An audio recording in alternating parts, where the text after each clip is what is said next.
Life is full of classifications. Ang lahat ay sinusuri, inuuri, pinagsasama-sama ang magkakamuka. Ito ang order of creation. Plants among their kinds, animals among their kinds, at pati sa pangingisda. Kung kayo po ay nakakita ng mga mangingisda na dumarating sa may pampang, inaayos nila yung mga isda, pinagsasama-sama nila kung ano yung magkakamuka, kung ano yung magkakasing laki. At sa dagat pa lang ay pinipili na nila. May itinatapon sila pabalik sa tubig kung hindi nila kailangan at hindi naman nila maibebenta. Sa buhay din po, marami tayong dapat ginagawa na classifications. Maraming pag-aayos-ayos, pagtutumpok-tumpok, pagsasama-sama ng magkakamuka, pagpili para ang buhay maayos. Yan po ang ating pag-aaral, pinamagatan natin, Sort Your Fish.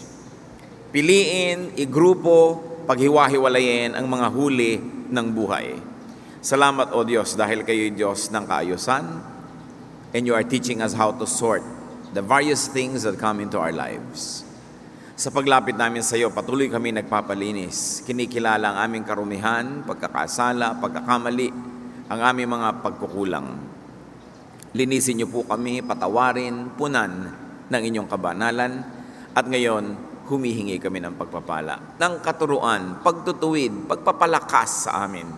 Bless your people with the power of your words. Heal our infirmities, O God.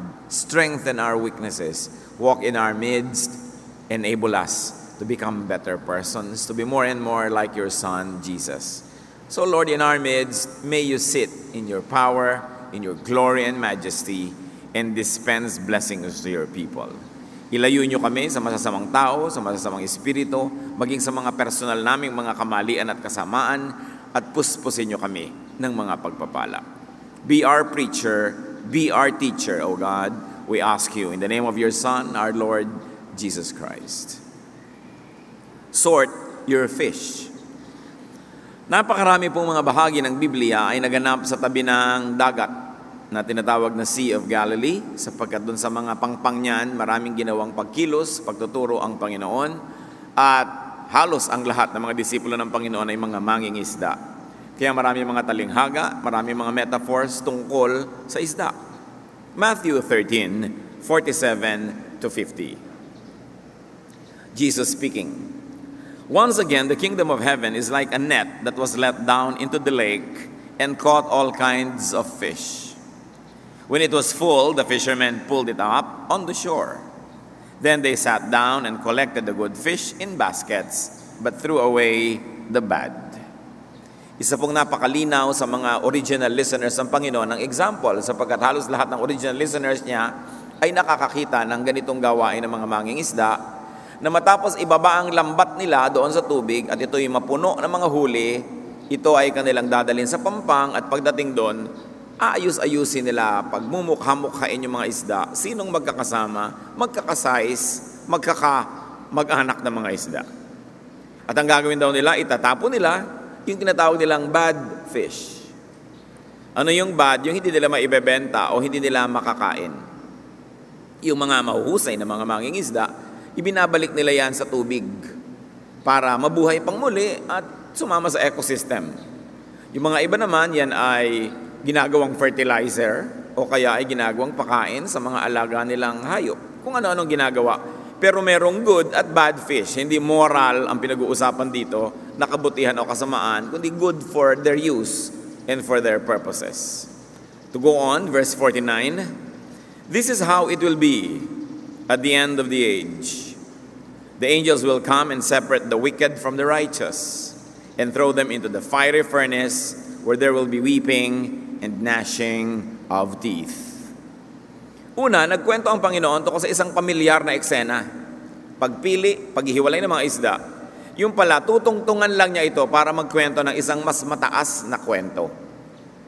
At yung mas mataas na leksyon, kung paano pipiliin ng langit ang mga pupunta sa buhay na walang hanggan at yung pupunta doon sa buhay ng kaparusahan forever and ever. Kung paano doon namimili ang mga fishermen at pinaghihiwa-hiwalay yung mga isda, ganun din daw ang gagawin ng langit pagdating ng panahon. So the Lord was referring to sorting for the afterlife. Yung gagawing paghihiwa-hiwalay, paggrupo-grupo, para sa kabilang buhay, para sa walang hanggan. And according to the illustration, men will be sorted, separated, according to two classifications, good or bad. Are you good for heaven or not?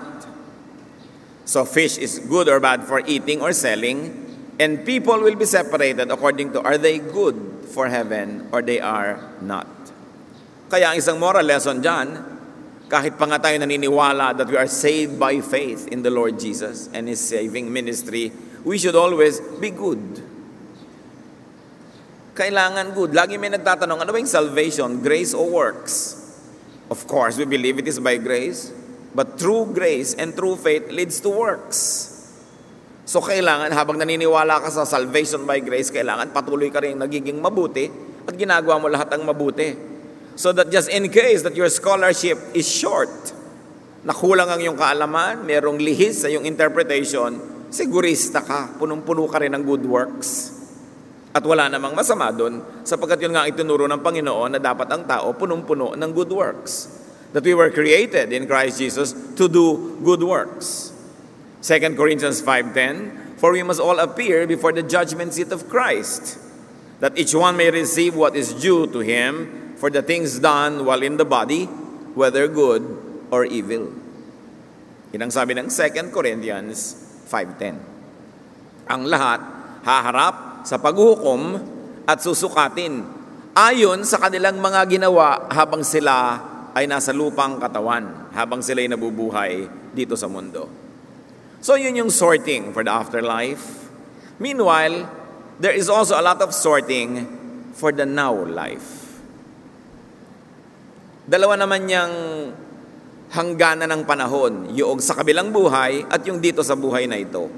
Meron ding sorting na nagaganap. Meron din pagpili, paggugrupo-grupo, pagtutumpok-tumpok ng mga bagay, at paglalagay ng label, good or bad. So we're now going to talk about sorting for this side of eternity. And the classification's the same, good or bad. Ang buhay, mga kapatid, ay tulad din ng pangingisda. Life is like a net that is let down into the sea, daily, periodically, and in its entirety. Araw-araw, may dala kang lambat na inihahagis mo sa tubig. Linggo-linggo, buwan-buwan, taon-taon, buong buhay. At tuwing hihilahin mo ang lambat na ito, kapatid, lagi itong may laman. Kasi lagi tayong nangingisda. Life, like a net, catches all kinds of fish. Kung ikaw ay taxi driver, ang net mo yung taxi, ang fish mo pasahero. Kung minsan nagbabayad, kung minsan hindi. Kung minsan hino-hold up ka. Ang pasahero kung minsan gusto makipag-date sa'yo. Ang pasahero kung minsan gusto kang utangan. Iba't iba ang mahuhuli mo. Tindera ka kung sino-sino ang makakaharap mo. Salesperson ka kung sino-sino ang makakasalamuha mo.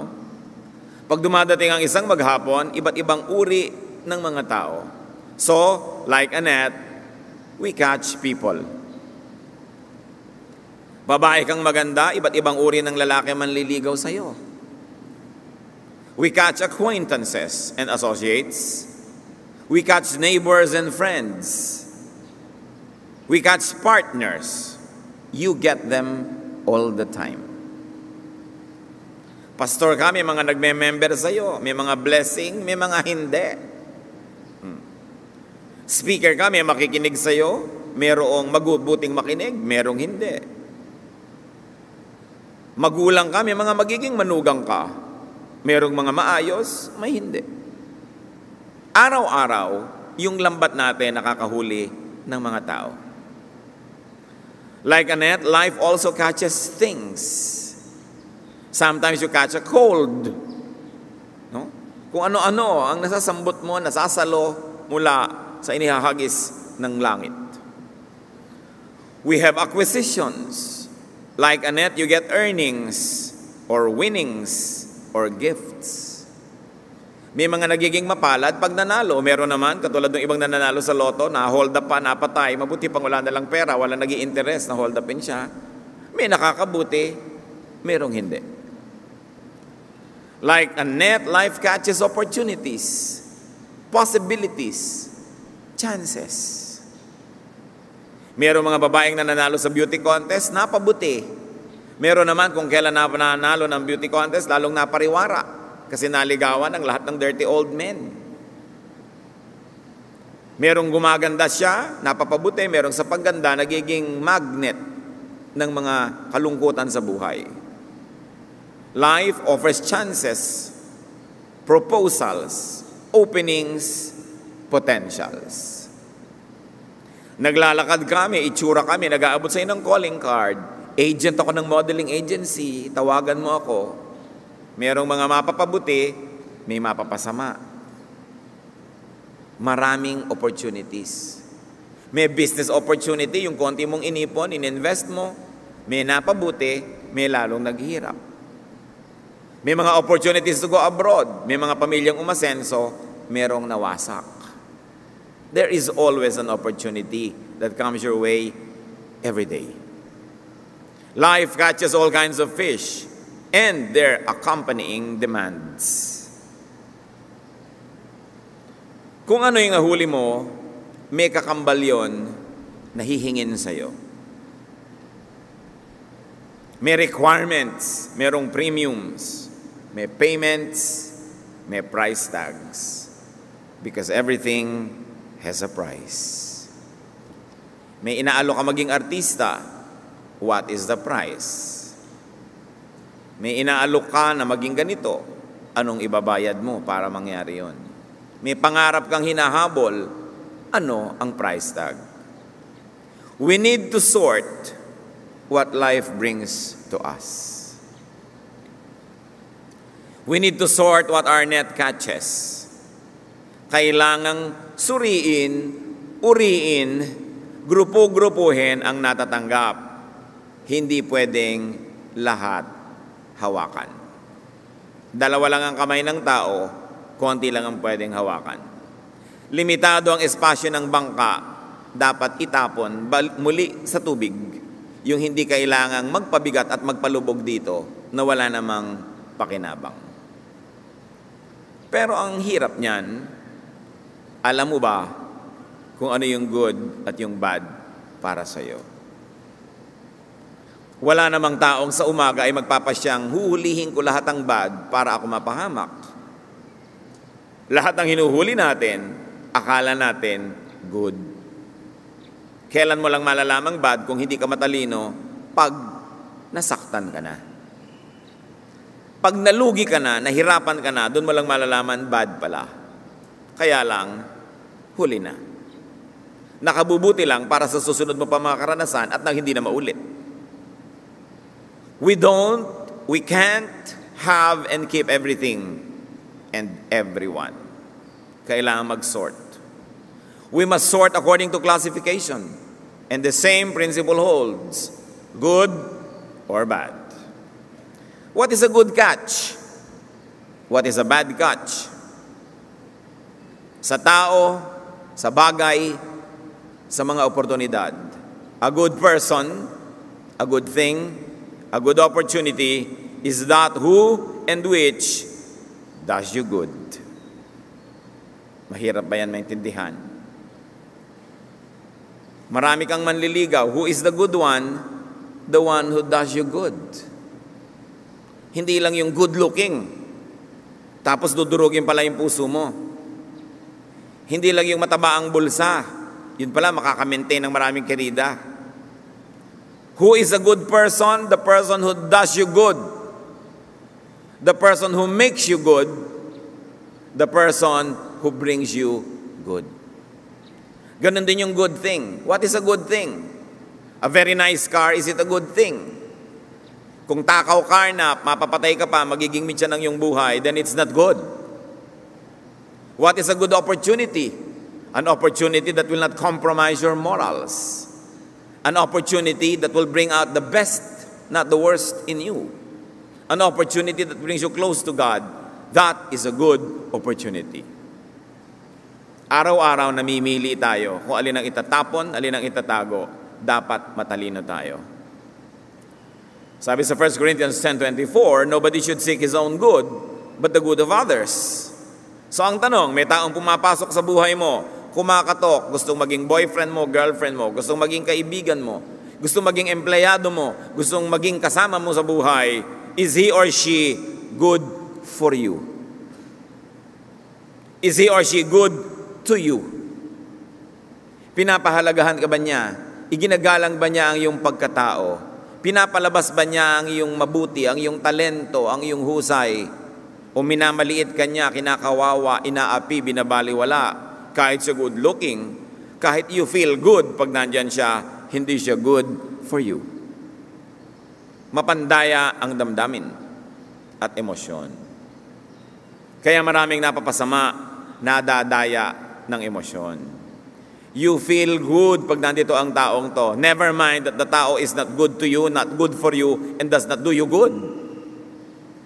But the people of God must always use their wisdom, their faculties. Sort. 1 John 4:1, dear friends, do not believe every spirit, but test the spirits to see whether they are from God, because many false prophets have gone out into the world. Hindi lang propeta ang pwedeng pag-applyan nito. There are many false friends that have gone out into the world. Akala mo kaibigan, hindi pala. Many false lovers, false promises, false things. Akala mo sa biglang tingin mabuti, lalo't dinaya ka ng iyong emosyon. Kaya napakaraming tao napapahamak. Pakinggan nyo lahat ang love songs. 95% nadaya, nalungkot, iniwan, pinagtaksilan, nabigo, nahirapan. Yan ang laman ng mga awit. Magtataka ka naman, everybody still likes to fall in love. Kasi daw, it feels good. It should not only be the feeling, but the faculty must be used. Is it good to you? Is it good for you? So test it. Tao, bagay, pangarap, offer, opportunities. Is it good to your relationship with God? Yan ang unang tanong. Ilalapit ba ako ng bagay na ito, ng oportunidad na ito, ng taong ito sa Diyos? O ilalayo ako? Kung ilalayo ka, kapatid, alam mo na, hindi yan good. Kahit malaki yung bayad, kahit masarap ang feeling, kahit sisikat ka, hindi ka ilalapit sa Diyos, ilalayo ka, it is not a good fish. Throw it away. Matthew 16:26, what good will it be for a man if he gains the whole world, yet forfeits his soul? Or what can a man give in exchange for his soul? Anong mapapala mo kung nakuha mo man ang buong daigdig, pero ang ibinayad mo, kaluluwa mo? Anong buti ang gagawin sa iyo na ipagpalit mo ang kaluluwa mo sa anong bagay na ninanais mo? Nakukompromise ang iyong espiritu, napapariwara ka, napapasama, napapalayo sa Diyos, bad yan for you. Kahit mukhang good, kahit it feels good. 1 John 2:15-16, do not love the world or anything in the world. If anyone loves the world, the love of the Father is not in him. For everything in the world, the cravings of sinful man, the lust of his eyes, and the boasting of what he has and does, comes not from the Father, but from the world. So huwag niyong mahalin yung mga bagay na yan sa sanlibutan. Pag minahal nyo yan, ibig sabihin lang, pinapalitan nyo ang Diyos sa inyong puso. Lahat ng bagay sa sanglibutang ito na mga masama ay hindi galing sa Diyos. So ang tanong nyo mga kapatid, pag gusto nyo magpili, tatanggapin ko ba ang trabaho ito o hindi? Magre-resign ba ako o hindi? Mamahalin ko ba ang taong ito? Papayagan ko ba maging kaibigan ko ito? Lilipat ba kami sa ganung bahay or not? Kukuha ba ako ng ganitong hulugan o hindi? May bibilin ba ako o hindi? Ang tanong mo agad, is it of the world? Meaning, it drives you away from the Father in heaven. The same car can be of the world. It can be from heaven, huh? The same opportunity can be from hell. It can be from God. Ang tanong, anong epekto sa'yo nun? Ilalayo ka ba o ilalapit sa Diyos? Yun ang epekto. Huwag ka magpapalito kung ano yun. Because the same heat that melts the wax hardens the clay. So the same activity can be good for one but bad for another. Is it of the world? Another question to ask, is it good for my relationship with people? Makakabuti ba sa aking pakikipagkapwa ang bagay na ito, ang taong ito? Gusto kong maglingkod sa maraming tao, pero itong taong ito gusto niya akong solohin, kami na lang 2 tao sa mundo. Good ba siya para sa akin o hindi? Itong relasyon ko na ito, napapalapit ba ako o napapalayo sa mga sarili kong magulang? Inilalayo ba ako nitong taong to sa sarili kong pamilya? Inilalayo ba niya ako sa aking mga pangarap na mabuti namang pangarap? Inilalayo ba niya ako sa self-respect? Inilalayo ba niya ako sa pag-aaral ko? Na estudyante ako mula nung dumating tong taong to sa buhay ko, lagi nilang pag-absent ang naatupag ko. Nalalapit ba ako sa graduation o napapalayo? Bad for you kung nalalayo ka, kahit it feels good. Does the person do your people relation good or not? Dapat nating isipin yan. If it doesn't, throw it away. It is not important in your life. Pag may mga tao na nagtatanggal ng iyong self-respect, binabaliwala ka, hindi yun good for you. Remember that a good person is a person who is good to you. A good person is a person who does you good. And a good person is a person whose effect on you is good. Ganyan yan. Good to you, does you good, and whose effect on you is good. Doon nyo susuriin, mga kapatid, ang mga taong nasa inyong buhay. Kung mga acquaintances, colleagues, friends, pwede tayong pumili. Kaya lang kung pamilya, permanent yung relationship nyo dyan. Hindi napipili. Ang pwede mo nalang pagpasyahan, the degree of your engagement. May pinsan ka, may kapatid ka, may nanay ka na bad talagang effect sa'yo, hindi mo na pwedeng itapon. Ang pagpapasyahan mo na lang, gaano ko papayagan na maapektuhan niya ako? Gaano ako aagwat within what my relations allow?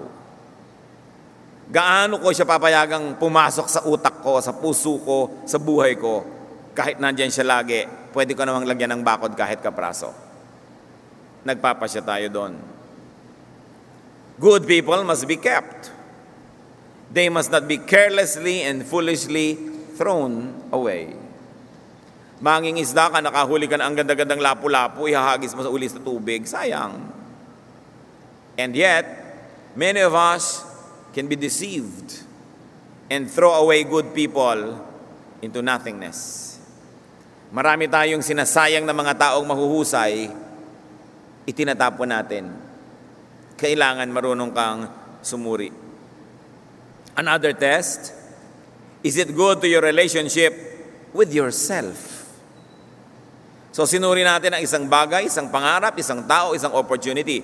Is it good to my relationship with God, with others, and then with myself? Dito ba sa taong ito, sa bagay na ito, sa pangarap na ito, meron akong kapayapaan?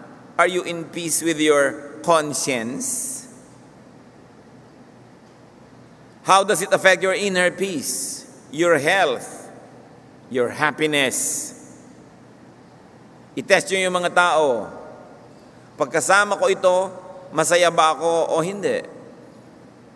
Pag magkasundo kami, masaya ba ako o hindi? Pag magkagalit ba kami, malungkot ba ako o masaya? Tingnan nyo yung effect sa inyo. Malalaman nyo kung mabuti ang idinudulot. At malalaman nyo kung dapat yung alagaan o itapon. Ang kahulugan lang that the fish, the person, the thing, the opportunity should build you up rather than destroy you. Should nourish rather than deplete you. Dapat pinapataas yung pagkatao mo, hindi binababa. Pinapayaman niya ang pagkatao mo, hindi kanya pinaghihirap na halos wala nang natira sa sarili mo. Does the thing or the person make you a better person? Bring you peace, not trouble? Make you godly or rather than ungodly? Do they make you happy rather than sad? If so, it is a good fish. Keep it. If not, it is a bad fish, throw it away. Again, why do you throw away? Because you cannot have everything. If you talk to everyone, you talk to no one. If you are friendly with everyone, you are not friendly with anyone in particular. A rolling stone gathers no moss. You cannot keep too many friends. You will steal from Peter to give to John. You cannot keep too many people in your boat. You will sink. Kung may asawa ka, isa lang ang pwedeng nandoon, hindi marami. May mga anak ka, hindi ka na dapat napakaraming mga kabarkada sa buhay para may oras ka sa asawa mo at sa iyong anak. May trabaho ka, marami ka nang hindi ginagawa sa mundo kasi mapapabayaan mo yung trabaho mo o yung pag-aaral mo. Lagi kang namimili ng itatapon. Araw-araw yun. We are made rich, sometimes by what we throw away, sometimes by what we keep. So you have to choose what's truly important and meaningful and good for you. You have to choose what is bad for you. Throw it away. Who must you throw away now? Sa buhay natin mga kapatid ngayon, siguro naman umaandar ang ating guni-guni. At pag-iisip-isip natin, ay dapat ko palang bitawan si ganon, dapat ko palang alisin sa buhay ko si ganon. What thing or what opportunity must you throw away? Ano yung akala mong golden opportunity pero nakakasama pala sa'yo o makakasama na sa'yo? Throw it away. Could you be keeping bad fish? We can be destroyed by what we wrongly keep. We can be destroyed by what we wrongly throw away. So listen to the voice of wisdom and do not be stubborn. Proverbs 29:1, a man who remains stiff-necked after so many rebukes will be suddenly destroyed without remedy. Malinaw na malinaw ang Proverbs 29:1. Ang taong nagmamatigas, patuloy na tinitigasan ng loob, ay biglang babasagin at di na mabubuo pang muli. So sa pagpili ng ating iniingatan at itatapon, do not just be emotional, be wise, be critical, be discerning. Wisdom is a very supreme gift. Classify the fishes on your boat. Keep what must be kept, throw away what must be thrown away. And make sure that when the people around you sort, you don't get classified as bad and get thrown away. Kasi pwedeng tayo pala yung itapon, kasi pag sinukat, bad pala tayo. Masama pala ang pakitungo natin, masama ang effect natin, masama ang ating ipinapakita, baka ikaw yung matapon.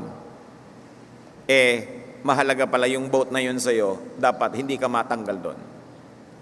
Aming Diyos, kami po ay nagpapasuri. Salamat sa mga paalala nyo na ang buhay ay laging pagpili. Turuan nyo po kaming lahat. Suriin ang mga tao sa aming paligid, mga bagay, mga pangarap, mga oportunidad. Sa mga nalilito, humihingi kami, Panginoon, ng discernment, ng guidance. Papaglinawin mo, bigyan mo kami ng kaliwanagan at ng luminaw sa amin ng lahat, maitapon ang dapat itapon at itago ang dapat itago. At nawa kami man, huwag namang mapiling itapon ng aming kapwa dahil nakikita nila bad kami. Magbulay-bulay tayo mga kapatid. Isang napakasimple pero malalim na paalala sa lahat, because you could be made or destroyed by what you keep or by what you throw away. tayo yumuko at mag-isip-isip, Ama, turuan mo kami na magkaroon ng personal application. Lalong-lalo ang kailangan gumawa ng mga pasya sa lalong madaling panahon, o yung dapat nagpasya na ay ang tagal-tagal hindi nagpapasya. Teach us what to keep, what to throw away. Magbulay-bulay tayo.